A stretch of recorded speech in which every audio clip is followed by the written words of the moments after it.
আসসালামু আলাইকুম ওয়া রাহমাতুল্লাহি ওয়া বারাকাতুহু।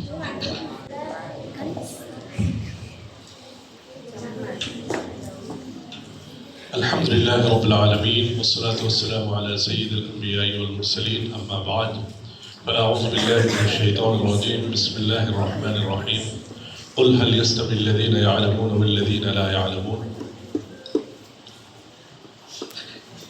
وقال رسول الله صلى الله عليه وسلم طلب العلم فريضة على كل مسلم।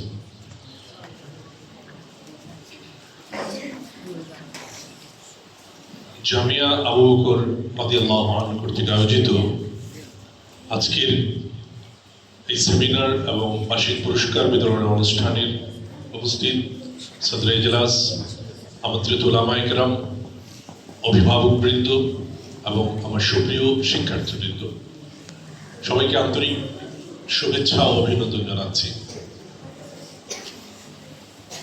আজকের এই মহতী অনুষ্ঠানে, সুন্দর অনুষ্ঠানে আমরা যারা একত্রিত হয়েছি,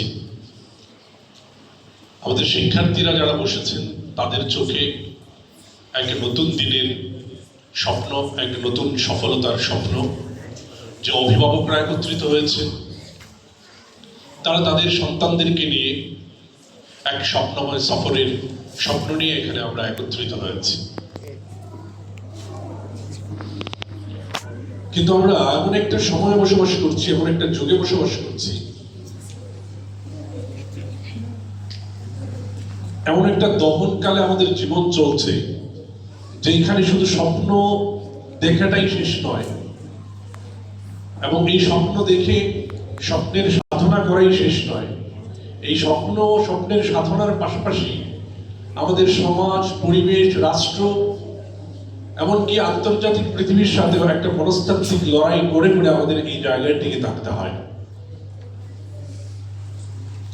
আধুনিক পৃথিবী, আধুনিক ভোগবাদী সভ্যতা, আধুনিক লোভবাদী অবচৈতন্য আমাদেরকে সব সময় আমাদের যে লক্ষ্য, আমাদের যে স্বপ্ন, আমাদের যে চিন্তা, আমাদের যে চেতনা, এখান থেকে আমাদেরকে দূরে সরিয়ে নিয়ে একটা জাগতিক, একটা রিয়েলিজম, বাস্তববাদী পৃথিবীর দিকে আমাদেরকে সবসময় ডাকতে চায়।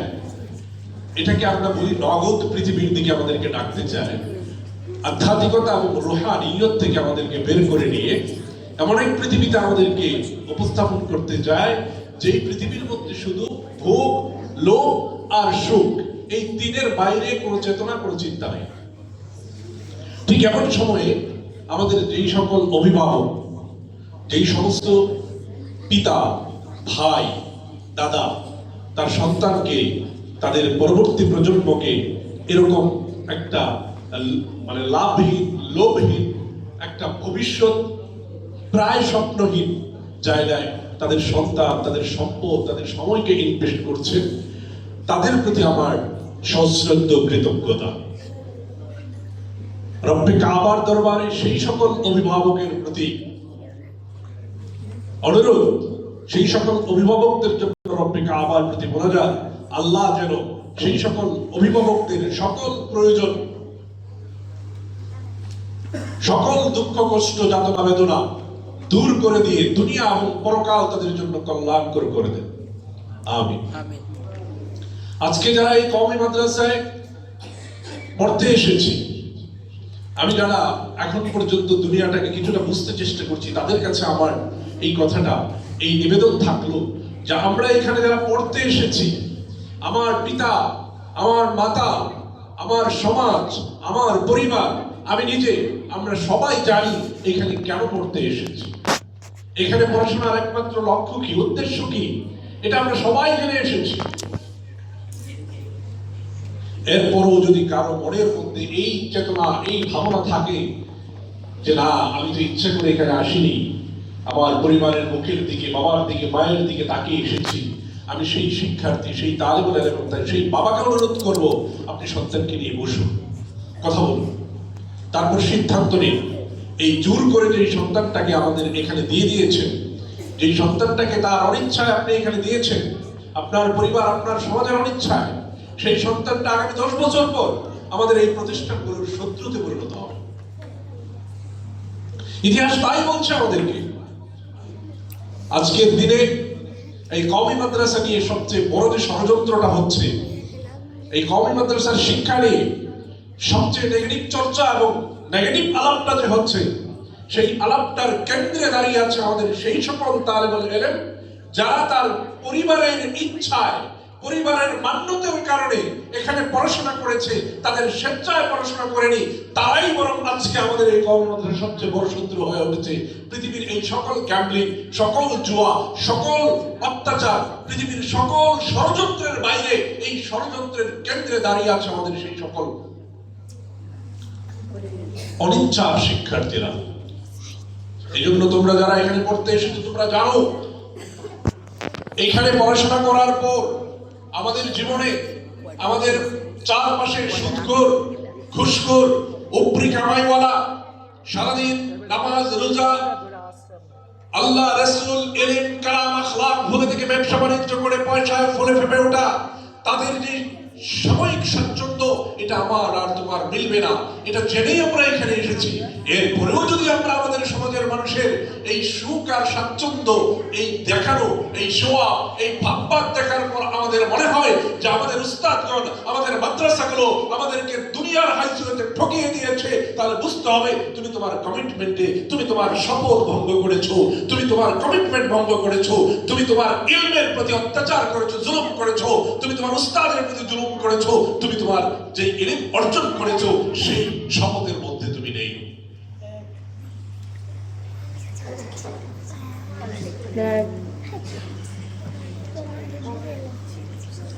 আমরা আমাদের অসংখ্য, আমি আমার অন্তত পক্ষে যারা নাহাবিবিরের পরে এখানে আছে তাদের উদ্দেশ্যে বলছি, অসংখ্য ছাত্রর সাথে যারা কওমি মাদ্রাসার সনদ কেন বিদেশে কাজে লাগে না, কওমি মাদ্রাসার সনদ কেন দেশের সরকারি চাকরিতে কাজে লাগে না, যারা মনে করে কওমি মাদ্রাসার শিক্ষকরা কেন তাদের কর্ম, তাদের ভবিষ্যৎ কি হবে এই নিয়ে ভাবে না, সেই সকল শিক্ষার্থীদের সাথে গভীরভাবে কথা বলে আমি দেখেছি যে তারা এখানে যে ইলম অর্জন করতে এসেছিল, যে আখলাক অর্জন করতে এসেছিল, যে সাধনা অর্জন করতে এসেছিল, যে তারবিয়া এবং তাজকিয়া অর্জন করার জন্য এখানে এসেছিল, সেই জায়গায় তারা শূন্য হয়ে এখান থেকে বের হয়েছে।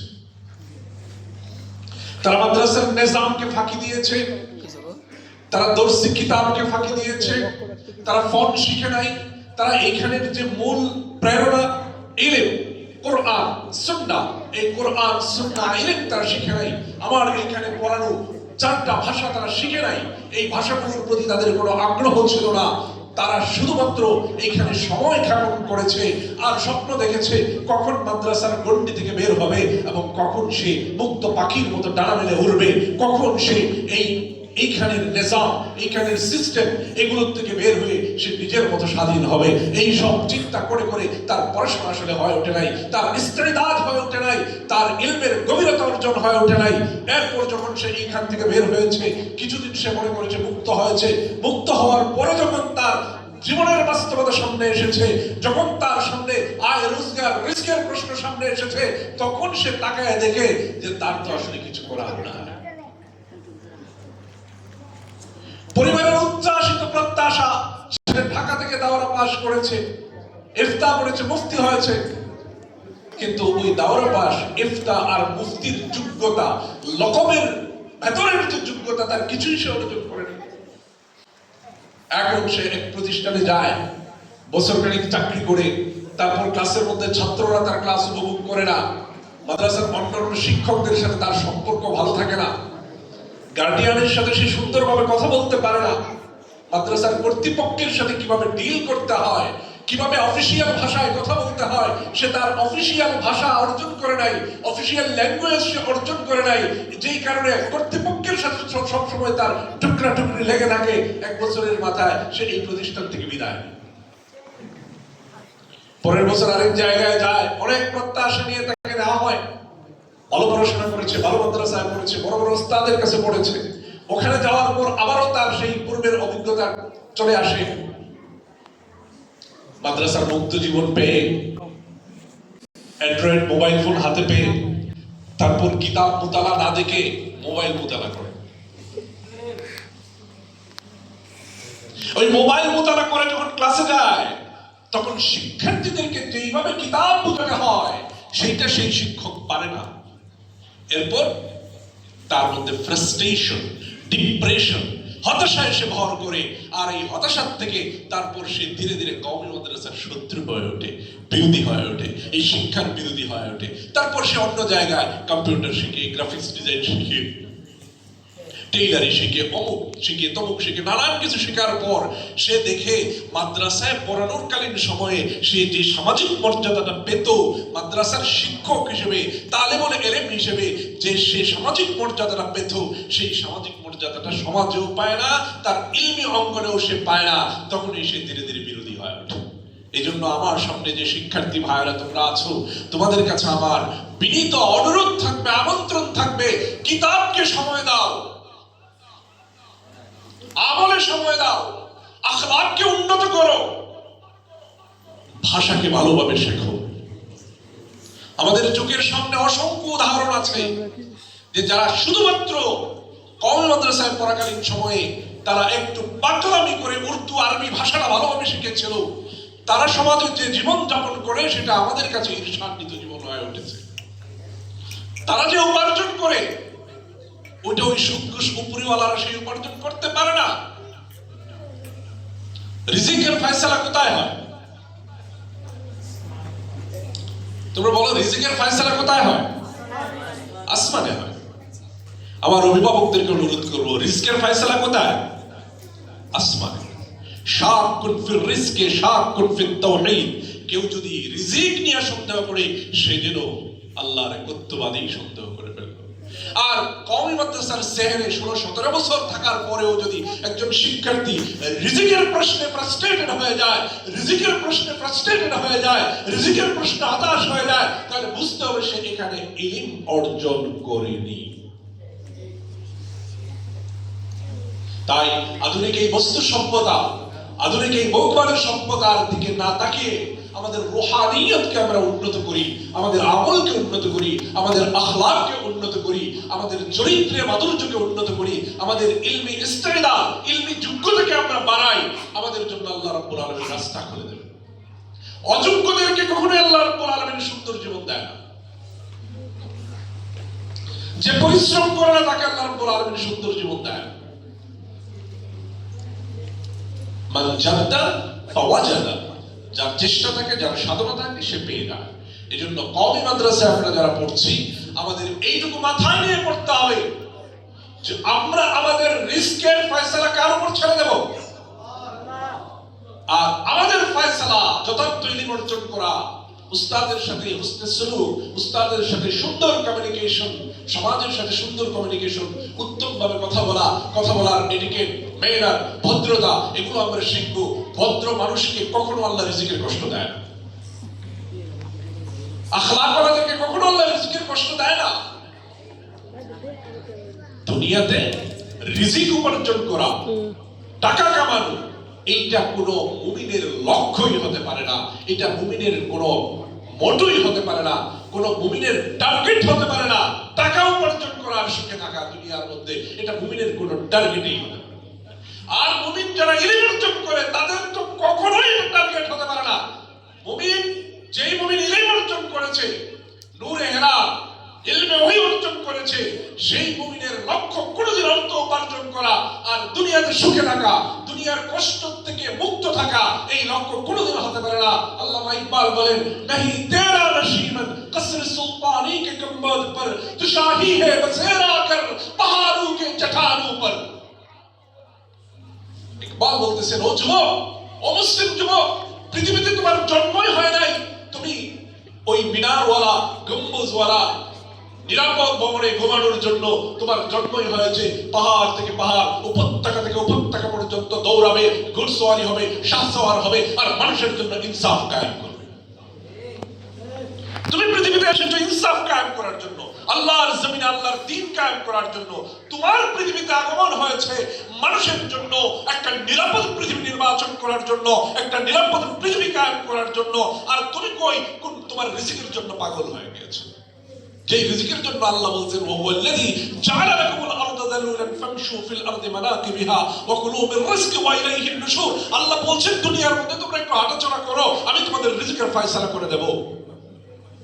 সেই রিজিক নিয়ে আমরা পাগল হয়ে গেছি। আর যেখানে আল্লাহ বলছেন ফাফিরু ইলাল্লাহ, আল্লাহকে পাওয়ার জন্য বেজান হয়ে দৌড়াও, পাগলের মতো দৌড়াও, সেইখানে রিজিকের জন্য পাগলের মতো দৌড়াচ্ছি, আর আল্লাহকে পাওয়ার নিয়ে আমাদের কোনো চিন্তা নেই। এই জন্য আজকের এখানে আমি অভিভাবকদের উদ্দেশ্যে অনুরোধ করব, যেই সন্তানকে মাদ্রাসায় দিয়েছেন সেই সন্তানকে আল্লাহর জন্য ওয়াকফ করে দেন। নিয়ত করে, সহিহ নিয়ত করে যে এটাকে আল্লাহর জন্য ওয়াকফ করে দিয়েছে। আর যার আল্লাহ হয়ে যাবে তার দুনিয়ার আর কোনো কিছু প্রয়োজন আছে? এই জন্য আসুন ছোট্ট একটা ইতিহাস বলে আমি কথা শেষ করব। আমাদের এই শতকের গোড়ার দিকে এই দেশে দুই ধরনের মাদ্রাসা ছিল, ওল্ড স্কিম, নিউ স্কিম। ওই রিজিকের প্রশ্নে, সার্টিফিকেটের প্রশ্নে এই দুইটাই শেষ হয়ে একদিন স্কুল কলেজে পরিণত হয়ে গেল, আলিয়া মাদ্রাসায় পরিণত হয়ে গেল। তারপর মাত্র 19টা প্রতিষ্ঠান এই কওমি দ্বারা বিদ্রোহ করে, তারা লড়াই করে করে করে করে আজকের এই জায়গা আমাদেরকে এনে দিয়েছে। আপনারা আমাদের এই মুরব্বীদের লড়াই সংগ্রাম, তাদের চোখের অশ্রু, তাহাজ্জুদের অশ্রু, তাহাজ্জুদের কান্না, তাদের এই না খেয়ে থাকা, তাদের এই পৃথিবীর চাকচিক্য থেকে দূরে থেকে শুধুমাত্র আল্লাহর দ্বীনের চাকচিক্যের জন্য তারা যে কুরবানি দিয়েছেন, সেই কুরবানিকে শুধুমাত্র একটু রিজিকের জন্য, কয়েকটা টাকার জন্য আপনারা বিক্রি করে দিয়ে এই কওমি মাদ্রাসার ভবিষ্যৎকে ধ্বংস করেন না। আমার প্রিয় ছাত্র ভাইরা, হৃদয়ে অনেক কষ্ট নিয়ে কথাগুলো বলছি যে আজকে আমাদের শত্রু আমরাই হয়ে উঠেছি, আমরাই আমাদের শত্রু হয়ে উঠেছি। এই জন্য এই জামিয়া আবু বকরে যারা পড়ছেন, তারা এই অঞ্চলে, এই অঞ্চল বলতে বাংলাদেশের মোটামুটি বৃহত্তর ময়মনসিংহের মানুষের কোরআন শিক্ষা, মানুষের সুন্নতের জিন্দেগি, মানুষের নামাজ, মানুষের ওযু, মানুষের তাহারাত, মানুষের আল্লাহর সাথে সম্পর্ক তৈরি করার জন্য যেই মনীষী, যেই মানুষটাকে আমরা শৈশব থেকে দেখেছি, যে নাওয়া খাওয়া ঘুম জীবনের অসুস্থতা সব কিছু ছেড়ে দিয়ে পথে পথে প্রান্তরে প্রান্তরে অলিতে অলিতে গলিতে গলিতে মানুষের বাড়িতে বাড়িতে দৌড়িয়েছেন মানুষকে আল্লাহর পথে আনার জন্য, মানুষকে কোরআন শিক্ষা দেওয়ার জন্য, মানুষকে সুন্নতের সহি আমল শিক্ষা দেওয়ার জন্য। সেই শাহ মোহাম্মদ ইসমাইল সাহেব হাফিজাহুল্লাহ রাফাহুল্লাহ দারাজাতাহু ফিদ দুনিয়া ওয়াল আখিরাহ, এই হযরতের প্রতিষ্ঠান জামিয়া আবু বকর। আর এইখান থেকে আমি বিশ্বাস করি আমরা তাসকিয়া, তারবিয়া এবং নিরেট মুখলেস একজন মুমিন হিসেবে এখান থেকে বের হব, এবং আমরা আগামীর পৃথিবী নেতৃত্ব দেব, আগামীর পৃথিবীকে দেখিয়ে দেব যে রিজিকের টেনশন না করেও রিজিকের স্বাচ্ছন্দ্য আনা যায়। এটা দেখেই আমরা কওমি মাদ্রাসার লিগাসি, কওমি মাদ্রাসার উত্তরাধিকার এই সমাজে প্রতিষ্ঠিত করব। আল্লাহ রাব্বুল আলামিন আমাদের সবাইকে তৌফিক দান করুন। আমি গার্ডিয়ান শাড়ি থেকে অনুরোধ করছি মাওলানা মাহফুজুর রহমান ভাইকে একটু সামনের দিকে আসার জন্য, আমার কলিগ বড় ভাই দারুর রাশাদের ফাসেল মাওলানা মাহফুজুর রহমান ভাইকে সামনে আসার জন্য একটু অনুরোধ করছি। কথা শেষ করলাম, সবাই ভালো থাকবেন। আসসালামু আলাইকুম ওয়া রাহমাতুল্লাহি ওয়া বারাকাতুহু।